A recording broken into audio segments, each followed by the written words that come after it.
Latest episode দেখুন একদম add free. মিতুলের এই সাহসিকতায় মুগ্ধ হয়ে আমি ওকে অন্য কাজের অফার দিচ্ছি। কি কাজ স্যার? জানেন, আরেকটা গুণের কথা রিসেন্ট জানতে পারলাম, ও খুব ভালো শুনে শুনে ছবি আঁকতে পারে, জানেন তো। সেই ছবি আঁকার কাজে ওকে চুক্তি ভিত্তিতে আমাদের থানায় নিযুক্ত করলাম। তার মানে দাদা, মিতুল পুলিশে কাজ পেয়ে গেল? বল, কি হলো কেসটা এখানে? বড় ধামাকাকে আন্ডার এস্টিমেট করার ফল।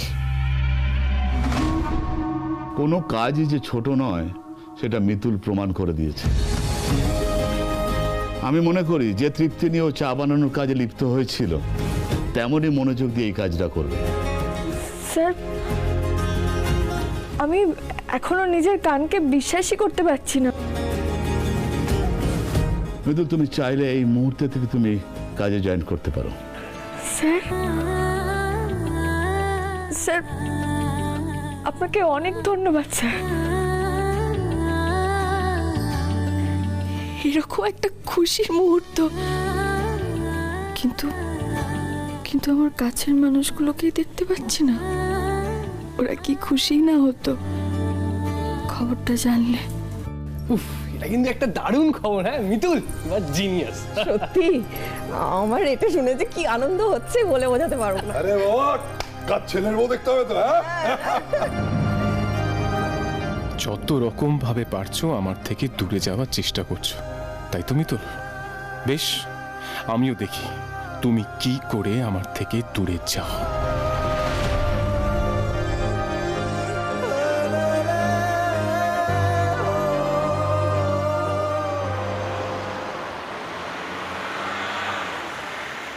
মিতুল, মিতুল, বলি দিদি, মিতুল, আমি তো ভাবতেও পারছি না তুমি পুলিশে চাকরি করবে।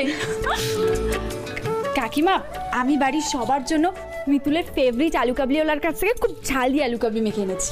সত্যি খুব ভালো করেছো, কিন্তু আমি তো ঝাল খাই না। আরে বাবা, একটু টেস্ট করে দেখুন না।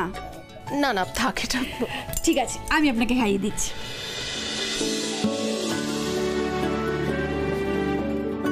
কলিকে তো আগে কখনো এরকম হাসি খুশি দেখিনি। মেয়েটা সত্যি খুব আনন্দ পেয়েছে, কিন্তু আমি যে একেবারেই ঝাল খেতে পারি না। কি যে করি। আরে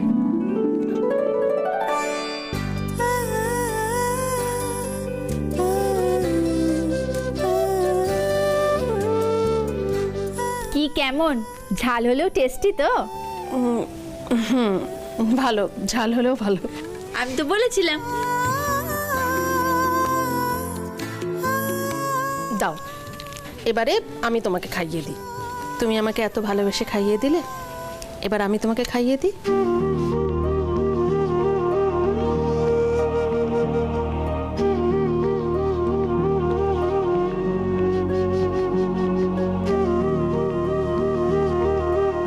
একই শরীরে দুটো কলি দিদি বাস করছে। একটা কলি দিদি কোথাও গিয়ে সংসারটাকে আপন করে নিতে চাইছে, আর একটা কলি দিদি কোথাও গিয়ে অনির্বাণকে ভুলতে পারছে না। তাই আমার দিদিটা এত কষ্ট পাচ্ছে, দ্বন্দ্বে ভুগছে। বুঝতে পারছি কলি দোটানায় পড়ে গেছে। আমি ওর মুখটা নষ্ট হতে দেব না। যতই হোক, ছেলে মানুষ তো। কলি দিদি, খেয়ে নাও।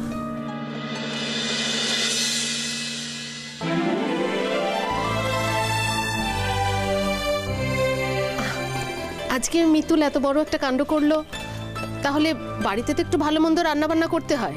কি অর্ক, কলি আমাকে একটু হেল্প করবে তো? হ্যাঁ, নিশ্চয়ই করব, চলুন।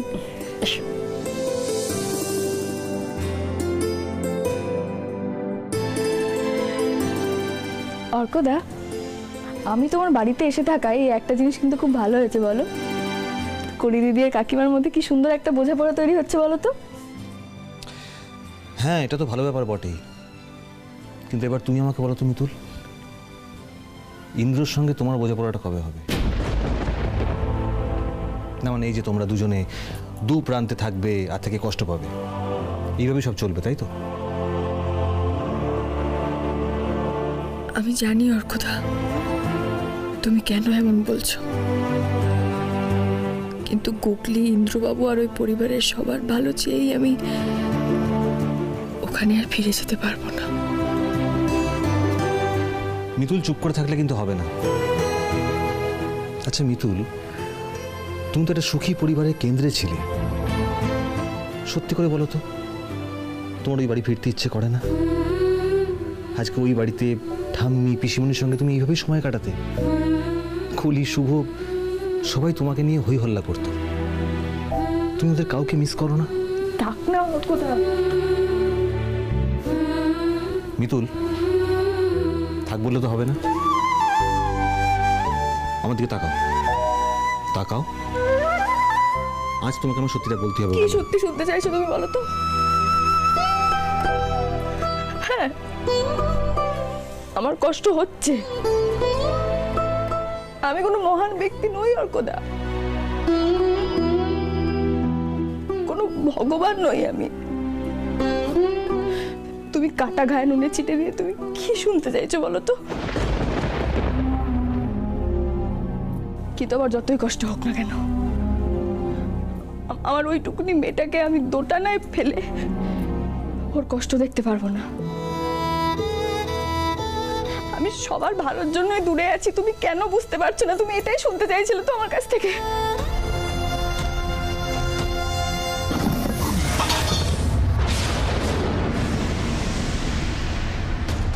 ইন্দ্রবাবু, কিসের শব্দ? ছাড়ো আমাকে, ছাড়ো। আচ্ছা ছেড়ে দিচ্ছি, তুমি দাঁড়াও এখানে, আমি ধরছি না। ইন্দ্রজিৎ লাহিড়ী একা একা দাঁড়াতে পারে।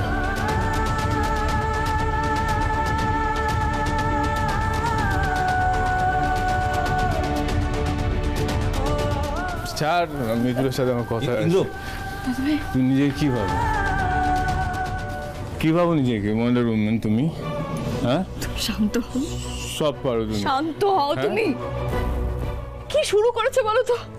আগে বলো, তুমি কি শুরু করেছো? বলো, তুমি কি ভেবেছো বাড়ি থেকে বেরিয়ে গিয়ে যা ইচ্ছে তাই করবে? হ্যাঁ, আমাদের অফিস থেকে বেরিয়ে গিয়ে তুমি থানায় চাকরি করছো। কি করছো? চা বানাচ্ছো। তুমি ইন্দ্রজিৎ লাহিড়ীর বউ, তুমি থানায় গিয়ে চা বানাবে? হ্যাঁ, যা ইচ্ছা তাই করছো। হ্যাঁ, তুমি কি ভেবেছো আমি পুলিশকে ভয় পাই?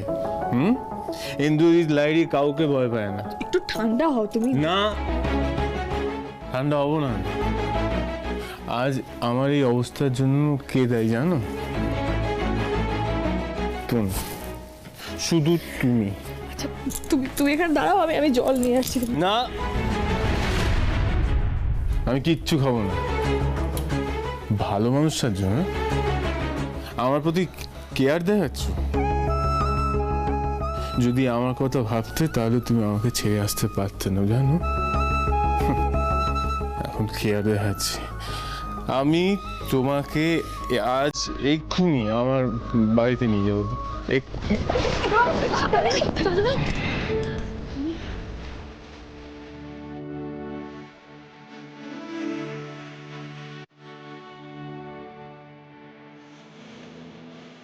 মা বলছি যে আজকে একটু চাল বেশি করে নিন, এই বাবু তো খেয়ে ফিরবেন।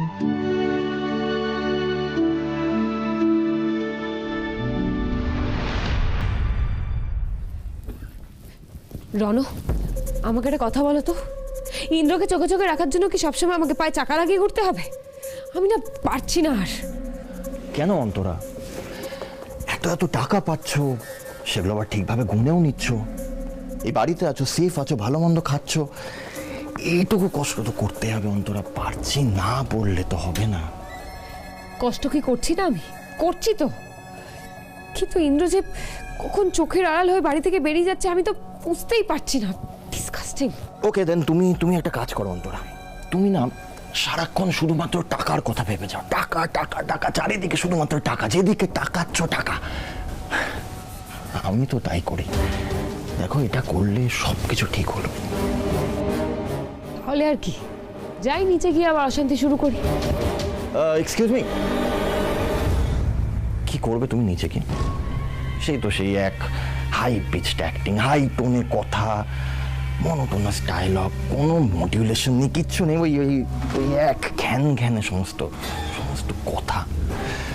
তার থেকে বরঞ্চ তুমি একটা কাজ করো অন্তরা, তুমি না এবার অন্য কিছু একটা করার চেষ্টা করো, যারা যারা হাটকে কিছু একটা ইউনিক। সেটাই তো করার চেষ্টা করছি আমি, কিন্তু আমার মাথায় যে কিছুই আসছে না। হেয়ার স্টাইলটা তো ভালোই করেছো, কিন্তু মাথাটাকেও তো একটু খাটাতে হবে। সবই যদি আমি বলে দিই তাহলে আর কিভাবে হবে অন্তরা? কিছু একটা করো, মানে তুমি তুমি ইন্দ্রজিৎ লাহিড়ীকে ইউজ করো, গুগলিকে ইউজ করো। মেয়ের সামনে বাবার সম্মানটা এখান থেকে একদম এখানে নামিয়ে দাও। জিজ্ঞেস করো যে বাবা দিনের পর দিন কোথায় রাত কাটাচ্ছে, কার সাথে আছে বাবা, কি করছে, মানে কিছু একটা করো অন্তরা, মানে কেচ্ছা অন্তরা, কেচ্ছা, স্ক্যান্ডেল স্ক্যান্ডেল। আরে বাবা, তাহলেই তো টিআরপিটা বাড়বে। কি দেখো অন্তরা, তুমি একটা কাজ করো, শোনো, তোমাকে যে টাকাগুলো দেওয়া হয় না, সেই টাকাগুলো দিয়ে তুমি ভালো ভালো সিনেমা দেখো, ওয়েব সিরিজ দেখো, পেপার টেপার পড়ো, অনেক কিছু শিখতে পারবে। আর আর নাহলে ফরগেট অ্যাবাউট এভরিথিং, ওগুলো কিচ্ছু করতে হবে না। তুমি একটা সিম্পল কাজ করো, কিছু সিরিয়াল দেখো, তাহলেই দেখবে সমস্ত প্রবলেম সলভড। তুমি যে কি বলছো না, আমার মাথায় কিচ্ছু ঢুকছে না। এই সিমি, তুমি সব একই দলের দেখছি। এনিওয়ে, ছাড়ো, তুমি তুমি শুধুমাত্র আমার কথা শুনে চলো, আমি যা যা বললাম সেগুলো করো। জাস্ট একটা কথা মনে রাখো অন্তরা,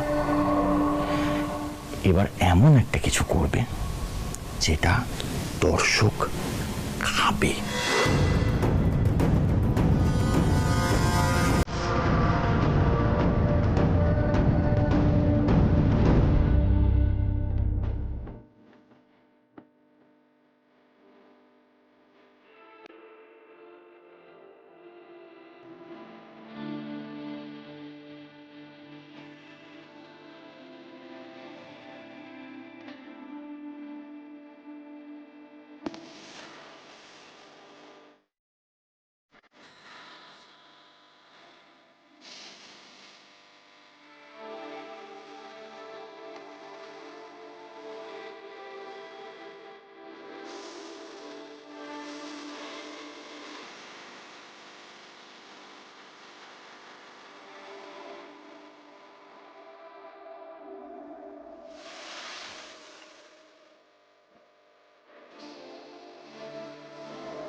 কেন চলে এলে আমার ছেলে?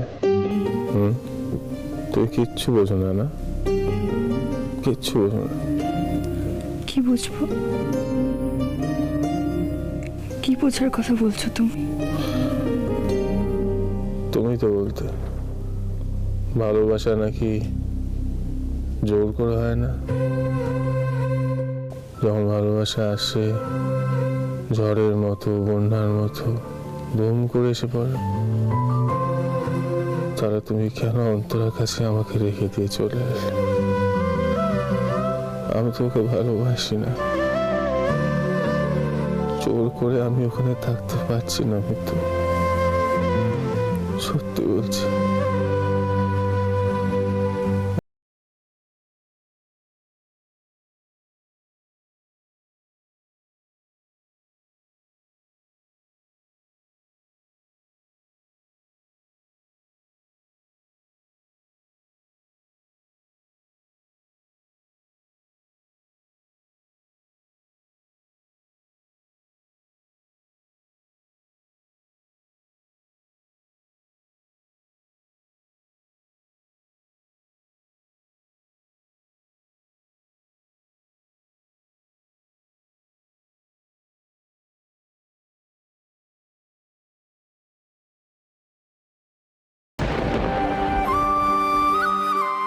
এতই যখন বোঝো আমার কষ্টটা, তাহলে আমার কষ্ট কমাচ্ছ না কেন? ফিরে এসো না মিতু, ফিরে এসো না।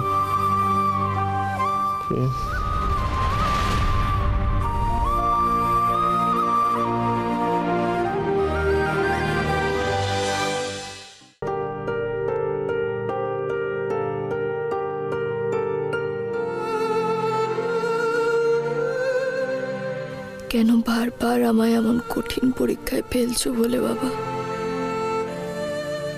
আমি এই মানুষটাকে ছাড়তেও পারবো না, আবার আঁকড়েও ধরতে পারবো না। কোন দিকে যাব আমি?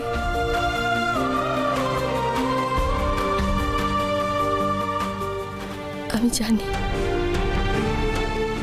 তুমি বড় কষ্টে আছো, আমি বুঝি। তোমার কষ্টে আমারও বুকটা ফেটে যায়।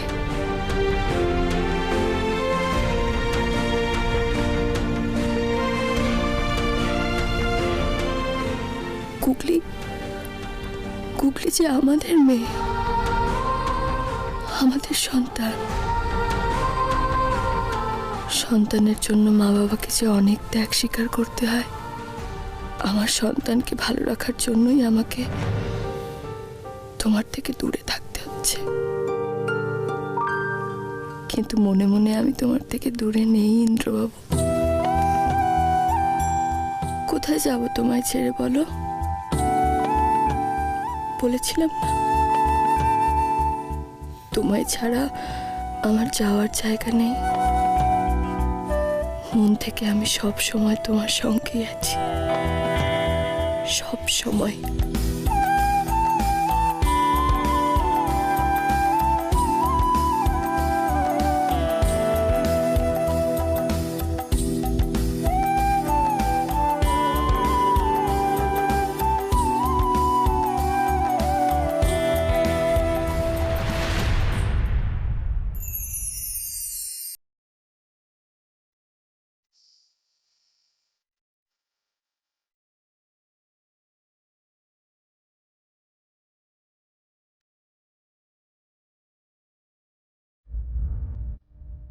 মিথুন কোথায়? উফ, মাথাটা কি যন্ত্রণা করছে। মাথা তো যন্ত্রণা করবেই, মাথার আর কি দোষ? রোজ রোজ যদি এরকম ছাইপাশ খাও, নাও খেয়ে নাও এটা। তুমি সকাল সকাল রেডি হয়ে কোথায় যাচ্ছ? ও, তুমি বুঝি আমার সঙ্গে বাড়ি যাচ্ছ? চলো চট করে খেয়ে নি। না, আমি তোমার সঙ্গে যাচ্ছি না। মানে? তাহলে রেডি হয়েছো কেন? আমি অফিসে যাচ্ছি। অফিস তো তুমি ছেড়ে দিয়েছো? ওই অফিস ছেড়েছি। তুমি কি ভুলে গেছো আমি পুলিশের কাজে জয়েন করেছি? তার মানে তুমি আমার সাথে বাড়ি যাবে, তাই তো? না, আমি যাব না, কিন্তু তুমি এখন বাড়ি যাবে।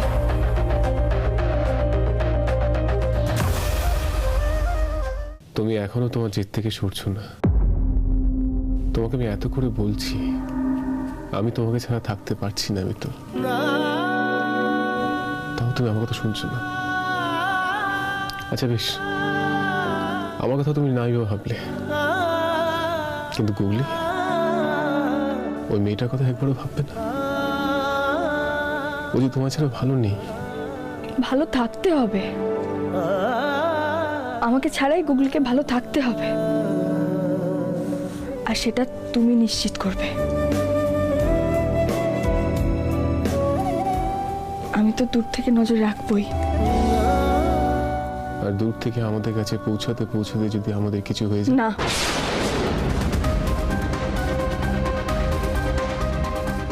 আমি বেঁচে থাকতে তোমার আর গুগলির গায়ে আমি এতটুকু আঁচল লাগতে দেব না। যেদিন আমি বুঝতে পারবো তোমার আর গুগলির কোনো সমস্যা হচ্ছে, কোনো ক্ষতি হয়েছে, সেদিন ওই বাড়ি যাওয়া থেকে আমাকে কেউ আটকাতে পারবে না। আমি নিজে ওই বাড়ি যাব, কথা দিলাম। কিন্তু এখন তুমি যাও।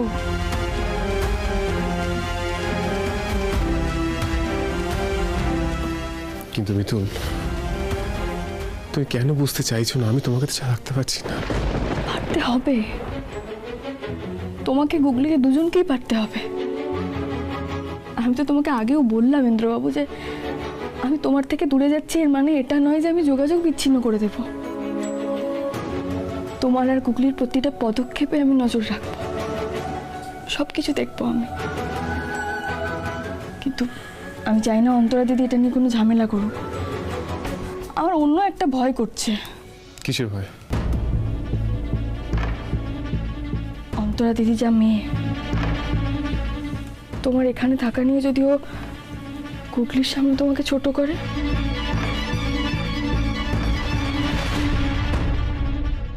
মিতুর মা, ব্লাড গ্রুপ মানে কি, আর ব্লাড গ্রুপ জানতে হয় কেন? ব্লাড গ্রুপ হলো রক্তের পরিচয়। একজনের সঙ্গে যদি আরেকজনের ব্লাড গ্রুপ মিলে যায় তাহলে সে তাকে প্রয়োজনে রক্ত দিতে পারে। তাহলে তো ব্লাড গ্রুপ জেনে রাখা খুব দরকার। দরকার তো মা।